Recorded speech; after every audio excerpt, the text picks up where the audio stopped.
প্রিয় দর্শক বন্ধুরা, সকলকে আমার আন্তরিক শুভেচ্ছা। যে যেখানে আছেন আমার বক্তব্য দেখে আমাকে উৎসাহ দেন, তাই মাঝে মধ্যে আপনাদের সাথে একটু খোলামেলা আলাপ আলোচনা করার জন্য প্রায়শই ফেসবুকে আসি। বর্তমান যুগ, সোশ্যাল মিডিয়ার যুগ, তো এই সুবাদে কিন্তু আপনাদের সাথে দুই চার পাঁচটা কথাও বলতে পারি। মনের আবেগ, মনের অনুভূতি এগুলো প্রকাশ করার একটা সুযোগ আছে এই ফেসবুকের মাধ্যমে। তো এটা আগে ছিল না। তো বর্তমানে একটা আমাদের বাংলাদেশের মধ্যে একটা সামাজিক অবক্ষয় চলছে। এক কথায় দর্শন, মানে রীতিমতো একটা, কিছুদিন আগে দেখলেন যে বরগুনার একটা ছোট্ট তৃতীয় শ্রেণীতে পড়ুয়া একটা মেয়েকে দর্শন করে মেরে ফেলেছে। তো এরকমই দর্শনের সামাজিক একটা অবক্ষয় চলছে বাংলাদেশের মধ্যে। এই সামাজিক অবক্ষয়গুলো কখন ঘটে, কেন ঘটে, এটার একটু বিস্তারিত কয়েকটা কোটেশন আমি করছি। এই কোটেশনগুলো আপনাদের সাথে শেয়ার করার জন্য আসলাম। তো প্রিয় বন্ধুরা, সামাজিক বা একটা সমাজ কখন ব্যর্থ হয় বা একটা রাষ্ট্র পরিচালনা কখন ব্যর্থ হয়, এটা নিয়ে একটু কয়েকটা কোটেশনের মাধ্যমে আপনাদের সাথে তুলে ধরবো। তাহলে প্রথম আমি 12টা কোটেশন এখানে তুলে ধরবো। 1 নম্বরের কোটেশন হচ্ছে, ব্যর্থ সমাজে মানুষ জ্ঞান বিজ্ঞানে জেগে ওঠে হুজুগে। সেখানে তারা বই পড়া, মুক্ত চিন্তা, বিজ্ঞান চর্চার অভ্যাস তাদের মধ্যে কম থাকে। এটা হলো 1 নম্বর কারণ। এটা ব্যর্থ সমাজের 1 নম্বর কারণ। আমি 12টি কারণ আপনাদের সামনে উপস্থাপন করার চেষ্টা করছি। তো তাদের মধ্যে বিজ্ঞান চর্চা থাকে না, হুজুগে তারা সবকিছু করতে চায়। দ্বিতীয় ব্যর্থতার কারণ হলো, ব্যর্থ সমাজে মানুষ অর্থহীন সস্তা বিনোদনের পিছনে ছোটে এবং এক শ্রেণীর মানুষ রাতারাতি প্রচুর জনপ্রিয়তা পায়। আপনি বর্তমানে দেখেন সোশ্যাল মিডিয়ার যুগ, টিকটকের যুগ, ইউটিউবের যুগ। সস্তা বিনোদন যারা তৈরি করতে পারতেছে তারা কিন্তু মানে হিরো আলমের মতো লোক যদি বাংলাদেশে পপুলারিটি পায়, তাহলে এর চাইতে সস্তা বিনোদন আর কি বাংলাদেশে আছে? তো এইরকম সস্তা বিনোদন কিন্তু সমাজের অবক্ষয়ের, অর্থাৎ সামাজিক যে বেদি, এই বেদির অন্যতম কারণ। তো প্রিয় বন্ধুরা, এরপরে আমি তৃতীয় যে কারণটা উল্লেখ করলাম, ব্যর্থ সমাজে দুর্নীতিবাজদের সবচেয়ে বেশি সফল মানুষ হিসেবে গণ্য করা হয় এবং লোকেরা তাকেই রোল মডেল হিসাবে মনে করে।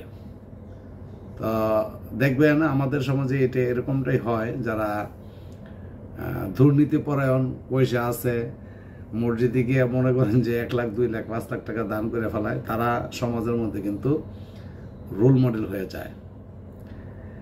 তারপরে আসেন এলো 4র্থ নাম্বার, ব্যর্থ সমাজে অশিক্ষিতরা আপনার ভাগ্য নির্ধারণ করার দায়িত্ব নেয়। মানুষ শিক্ষাকে কম আর টাকার ক্ষমতাকে বেশি মূল্যায়ন করে। যখন একটা সমাজের মধ্যে শিক্ষাকে অবমূল্যায়ন করা হয় আর টাকাকে বেশি মর্যাদা দেওয়া হয়, তখন ওই সমাজ কিন্তু তার সামাজিক যে দায়বদ্ধতা, এই দায়বদ্ধতা থেকে মুঠেই সে কাটিয়ে উঠতে পারে না। এখানে অবক্ষয় ঘটে। টাকার মূল্য যখন দিবেন, শিক্ষার মূল্য না দিয়ে, তখন এইটার অবক্ষয় ঘটবে। এটাই বাস্তবতা। 5 নম্বরে হচ্ছে, ব্যর্থ সমাজে প্রতিটি চিন্তাশীল মানুষের বিপরীতে হাজার হাজার বোকার হদ্দ থাকে এবং প্রতিটি সচেতন শব্দের বিপরীতে থাকে শত শত পচনশীল শব্দ। এই কথাটাতে আমি বোঝাতে চাচ্ছি যে মানুষ যখন চিন্তাশীল কোনো বক্তব্য আপনার কাছে উপস্থাপন করে, এই বক্তব্যের এগেইনস্টে পচনশীল বক্তব্য শত শত তৈরি করে এটার বিপরীতে, ওই পচনশীল কথাগুলো মানুষের মধ্যে বেশি আপনার গুরুত্ব পায়। আপনার সৃজনশীল কথাটা তেমন একটা গুরুত্ব থাকে না। তখন এই সমাজের মধ্যে অবক্ষয় ঘটে, সামাজিক মূল্যবোধ কমে যায়। তারপর 6 নম্বরে, ব্যর্থ সমাজে উদ্যোক্তার চাইতে চাকরিজীবীর দাম বেশি হয়, যেখানে উদ্যোক্তাদের কেউ সম্মান করে না। উদ্যোক্তা তো বোঝেন আর চাকরিজীবী তো বোঝেনি। যারা উদ্যোক্তা তাদেরকে যদি আপনি সম্মান না দিতে জানেন, তখন আপনি চাকরিটা করবেন কোথায়? আমাদের সমাজে এমন একটা পর্যায়ে যে যখন কোনো উদ্যোগ নিয়ে কাজ করতে চায়, তখন সেটাকে বেশি একটা সম্মান দেয় না। যখন কোনো চাকরি করে তখন তারে খুব সম্মান দেয়। এটাও সমাজের একটা বিপরীত প্রতিক্রিয়া দেখা যায়। তারপর 7 নম্বর হচ্ছে ব্যর্থ সমাজের চিন্তাশীল ব্যক্তির মূল্য বা ওজন কেউ বোঝে না। যে কঠিন সত্য বলে বাস্তবতাকে জাগিয়ে তোলার চেষ্টা করে তাকে কেউ গ্রহণ করে না। তো যারা চিন্তাশীল ব্যক্তিত্ব তারা কিন্তু সবসময়ই ভালো কিছু, তাদের যে চিন্তা শক্তি থেকে ভালো কিছুই সমাজকে দেওয়ার চেষ্টা করে, এটা সমাজের মানুষ গ্রহণ করতে চায় না। তাদের এটা আসলে আমাদের সমাজের ওই চিন্তা শক্তিটা রিসিভ করার মতো ক্ষমতাও কিন্তু থাকতে হয়। এই রিসিভ করার ক্ষমতা আমাদের সমাজের মধ্যে যারা মানে প্রকৃত চিন্তা প্রয়োগ করে সমাজকে ভালোর দিকে নিতে চাইবে, তাদের ওই চিন্তাটা আমরা বুঝতে পারি না। যার কারণে এই সমাজের মধ্যে আমাদের এই সামাজিক অবক্ষয়টা এই ডে বাই ডে শুধু খালি বাড়তেই আছে। তারপর আরেকটা হচ্ছিল ব্যর্থ সমাজে তরুণ প্রজন্মের সামনে মহৎ কোনো লক্ষ্য থাকে না। যুব সমাজ যেখানে শর্টকাটে বড়লোক হবার মতো রাস্তা থেকে সেই রাস্তাটাই বেছে নেয়। তো আপনারা এটা জানেন, তরুণ সমাজের সামনে যদি আপনি মহৎ কোনো লক্ষ্য না থাকে, মহৎ কোনো উদ্দেশ্য না থাকে, তাহলে সেই তরুণ সমাজকে দিয়ে আপনি সুন্দর সমাজ গঠন করতে পারবেন? তারা রাতারাতি বড় হওয়ার স্বপ্ন দেখবে। তারা রাতারাতি কিভাবে, রাতারাতি যারা বড় লোক হওয়ার স্বপ্ন থেকে তারা কিন্তু মাস্ট বি দুর্নীতি করতে হবে। আপনাকে যখন কোনো একটা ভালো কাজের মাধ্যমে, সততার মাধ্যমে এগিয়ে সামনে সমাজের জন্য ভালো কিছু করতে চাইবেন, তখন কিন্তু আপনাকে সময় নিতে হবে। সময় ছাড়া কোনোভাবেই আপনি রাতারাতি যারা এই বড় লোকের যে আমাদের বর্তমান যে যুব সমাজ মনে করে যে এই ধরেন, মনে করেন আমাদের দেশের যুব সমাজরা লেখাপড়া বাদ দিয়া তারা কি করে, এখন চলে যায় বাহিরে, বড় স্বপ্ন থেকে, দিবা স্বপ্ন থেকে সৌদি আরব যায়, মিডল ইস্টের প্রত্যেকটি রাষ্ট্র যায়, লেখাপড়া বন্ধ করে ইউরোপে যায়, আমেরিকায় পাড়ি যাবে। আমেরিকা পাড়ি জমানোর আগে, কানাডা পাড়ি জমানোর আগে, ইউরোপে পাড়ি জমানোর আগে আপনি যদি আপনার শিক্ষা ব্যবস্থাটাকে পরিপূর্ণভাবে কমপ্লিট করে যেতে পারতেন, তাহলে ওই শিক্ষাটা কিন্তু ওইখানেও কাজে লাগতো আপনার। তাহলে আপনি দেখবেন যে ওইখানেও একটা সুন্দর পরিপাটি লাইফ লিড আপনি করতে পারতেন। এই জিনিসটা আমাদের যুব সমাজের মধ্যে নাই। আমি বিশেষ করে আমাদের এলাকার কথাই বলি, যারা কোনো রকমে মেট্রিক পাস করে এরপরে এই চিন্তাভাবনা থাকে তাদের একটা বাহিরে যাওয়ার চিন্তাভাবনা। তো বাইরে চিন্তাভাবনা কয় পার্সেন্ট লোক বাইরে গিয়ে ভালো করতে পারে। এই জন্য ওই যে প্রথমে একটা বললাম না যে আমরা চাকরি করতে রাজি, উদ্যোক্তা হইতে রাজি নয়। কত সুন্দর সুন্দর থিম নিয়ে আপনার নিজের জীবনটাকে, কেরিয়ারটাকে গড়তে পারবেন যদি একজন উদ্যোক্তা হন। এটা আপনারা যদি চিন্তা বা প্রয়োগ করেন তখনই বুঝতে পারবেন, নাহলে বুঝতে পারবেন না।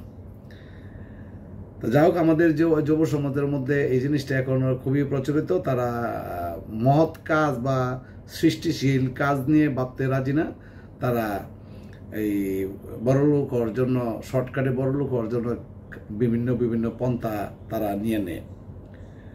তো আরেকটা জিনিস আপনার এই যে এটা 8 নম্বরে বললাম, এখন 9 নম্বরে আরেকটা করছি, এই যে ব্যর্থ সমাজে সংখ্যাগরিষ্ঠ মানুষ হয় নির্বোধ। সমাজের তুচ্ছ বিষয় নিয়ে মানুষ আলোচনায় মেতে থাকে, মূল টপিকগুলো হারিয়ে যায়। কেমনে হারিয়ে যায়? ধরেন এই ব্যর্থ সমাজের বেশিরভাগ লোক মানুষ নির্বোধ থাকার কারণেই কিন্তু আমাদের সমাজটা ডেভেলপ করতে পারে না। কারণ ব্যর্থ সমাজ কিন্তু অপ্রাসঙ্গিক বিষয় নিয়ে আলাপ আলোচনার মধ্যে সবচেয়ে বেশি সময় ব্যয় করে, যার কারণে আমাদের সমাজের ব্যবস্থাটা ডে বাই ডে উন্নতির দিকে যাচ্ছে না। কারণ তারা যেসব টপিকগুলো নিয়ে আমাদের সমাজের জন্য সবচেয়ে ভালো কিছু বয়ে নিয়ে আসবে, ওই টপিকগুলো থেকে তারা দূরে সরে থাকে, যার কারণে এই টপিকগুলো সামনে আসে না, আর সমাজ ব্যবস্থা উন্নতর হয় না। 10 নম্বরে ব্যর্থ সমাজে অর্থহীন তথ্য দিয়ে মানুষের দিনের পর দিন নেশাগ্রস্ত করে রাখা হয়। লোকজন এই নেশা কাটিয়ে উঠিয়ে সৃষ্টিশীল কাজে মনোনিবেশ করতে পারে না। একটা শ্রেণীর লোক আছে, এই যে ধরেন রাজনীতির ক্ষেত্রে এটা বেশিরভাগই হয়। তো রাজনীতির ক্ষেত্রে বেশিরভাগ কিন্তু ব্যবহৃত হয় মানুষ, যারা দল করে তারা কিন্তু ম্যাক্সিমাম ক্ষেত্রেই কিন্তু যারা উচ্চ পর্যায়ের লিডার তারা কিন্তু তাদেরকে ব্যবহার করে ওই কিছু ফায়দা, 2 পয়সা ফায়দা এগুলোর জন্য এই নেতাকর্মীদের পিছনে স্লোগান দিতে দিতে তাদের জীবনটা শেষ করে। তারা মূলত ভালো কিছু করতে পারে না। কতিপয় যদি বলেন যে না করতে পারে না, এরকমটা না। এটার পার্সেন্টেজটা যদি আপনি হিসেব করে দেখবেন যে 0.000% 1% এরকম সংখ্যায় এটা হয়। কিন্তু তারা প্রকৃতপক্ষে এই সময়টা যদি তার নিজের জীবনের অন্য ইয়াতে, এই যে উদ্যোক্তা বললাম বা সমাজের অন্যান্য ইয়াতে যদি তারা এই জিনিসটা ব্যয় করতো, রাজনীতি তো আপনার এমনি ধরা দিবে আপনার কাছে এসে। যখন আপনি একজন সফল মানুষ হবেন, একজন সফল মানুষ কিন্তু, একটা সফল মানুষকে কিন্তু সমাজে খুব তার গ্রহণযোগ্যতা থাকে। তো এই সফলতাটা অর্জন করতে গেলেই আমাদের এই সামাজিক যে মূল্যবোধগুলা, এই মূল্যবোধগুলো আমাদের হৃদয়ে ধারণ করে আমাদের কাজ করে যেতে হবে। তারপর আমি আরেকটা তথ্য দিলাম, সেটা হলো ব্যর্থ সমাজে প্রতিটি গুরুত্বপূর্ণ বিষয়ে সবার একটি করে মতামত থাকে, কারণ সবাই সেখানে সব জানতা। ব্যর্থ সমাজের কিন্তু আরেকটা ইয়ে আছে, যে ধরেন আপনি একটা ভালো কোনো কিছু অ্যাপ্লাই করার চেষ্টা করবেন সমাজের মধ্যে, তখন বলবো যে আরে ও কি জানে, মানে ব্যর্থ সমাজের সবাই জানতা, আপনার সাথে ওরা ভালো জানে, তাহলে আপনার এই বুদ্ধি সৃজনশীলতা কি তারা কাজে লাগাবে? এটা হইল ব্যর্থ সমাজের এই যে পচনের দিকে যাওয়ার আরেকটা লক্ষণ, যে আমার সাথে কি ভালো জানেন, মানে সব জানতা, তাদেরকে বোঝানোর মতো ক্ষমতা আপনার নাই। এখন আপনি দেখেন, আপনি পলিটিক্স গিয়ে বুঝাবেন বাংলাদেশের সাইস্টলের মধ্যে বসে, আপনার সাথে বহুত পণ্ডিত আছে, আপনারা বুঝাই দিতে পারবো। আপনি যত লেখাপড়া করে রাজনীতির উপরে যদি আপনি পলিটিক্যাল সায়েন্সের উপরে যদি মাস্টার ডিগ্রি করে সাইস্টলের মধ্যে গিয়ে বসেন, তাদেরকে বোঝানোর ভাষা আপনার থাকতে না, কারণ তারাই সব জানতা, তারা সব জানে। তো তখনই এই সমাজের অবক্ষয়টা ঘটে। আর আরেকটা জিনিস সর্বশেষ আমি না বললে নয়, ব্যর্থ সমাজে মানুষের সমস্যার উপর দিয়ে বেশি বেড়ায়, কিন্তু গভীরভাবে প্রবেশ করতে পারে না তারা ওই সমস্যাটা কি। সমস্যা সমাধানের চেয়ে অন্যের গাড়ে দোষ চাপাতে বেশি তারা সিদ্ধস্ত হয়। যখন কোনো একটা সমস্যা সমাজে ক্রিয়েট হয়, এটা নিজেদের মধ্যে হইলে নিজের গাড়ে কখনোই তারা এই দোষটা স্বীকার করতে চায় না, এই দোষটা অন্যের গাড়ে চাপাতে চায়। তো প্রিয় বন্ধুরা, আমি এই সমাজের যে সামাজিক যে মূল্যবোধ, এই যে সামাজিক যে অবক্ষয়ন বর্তমানে চলতেছে, এই যে দেখেনই তো যে মুরাদনগরের ঘটনা কিন্তু একটা সামাজিক অবক্ষয়ের একটা অংশ। তো আমি এগুলো নিয়ে এত বিস্তারিত আলাপ আলোচনা করতে হলে ভিডিও দীর্ঘায়িত হয়ে যায়। তো আমি এই সামাজিক যে মূল্যবোধগুলো কিভাবে আমাদের এই সমাজের মধ্যে প্রতিষ্ঠিত করে, সমাজ একটা রাষ্ট্র ব্যবস্থা কিন্তু সহজে গড়ে ওঠে না। আপনি মনস্তাত্ত্বিক জিনিসটা যদি আপনি এই সমাজে অ্যাপ্লাই করে, এটাতে প্রয়োগ করে সমাজ ব্যবস্থাকে যদি আপনি রদবদল না করে সামনে যান, তাহলে প্রথমে সমাজ, তারপরে আস্তে ধীরে ধীরে তারপরে রাষ্ট্রে যাবেন। ইচ্ছা করলে কি আপনি এখন এই দর্শন আপনি চেঞ্জ করতে পারবেন? প্রথমত এই যে সামাজিক মূল্যবোধটা তৈরি করতে হবে আপনার মধ্যে। তো এইটার ব্যাপারে একটা আমি গল্প আমার কাছে আছে, যে কোথা থেকে যে শিক্ষা নেওয়ার পরে সমাজ ব্যবস্থা ধীরে ধীরে গড়ে ওঠে, সেই ব্যবস্থাটা হলো মেন। সেই ব্যবস্থাটা যদি আমরা সমাজে নিতে পারি, আর এই অবক্ষয়গুলো যদি আমরা কাটিয়ে উঠতে পারি, তাহলে আমাদের সমাজ ব্যবস্থা অত্যন্ত সুন্দর, এবং আমরা জন্য মনে হয় যে বাই বাই ঠাই ঠাই করে সুন্দরভাবে আমরা চলাফেরা করতে পারবো, এবং এটা রাষ্ট্রের জন্য অত্যন্ত জরুরি। তো ধন্যবাদ প্রিয় বন্ধুরা, সকলে ভালো থাকবেন। আমি আমার থেকে চেষ্টা করলাম যে সামাজিক মূল্যবোধ এবং সামাজিক অবক্ষয় কি কারণে আমরা পিছিয়ে আছি। ভালো থাকবেন, সকলকে শুভেচ্ছা।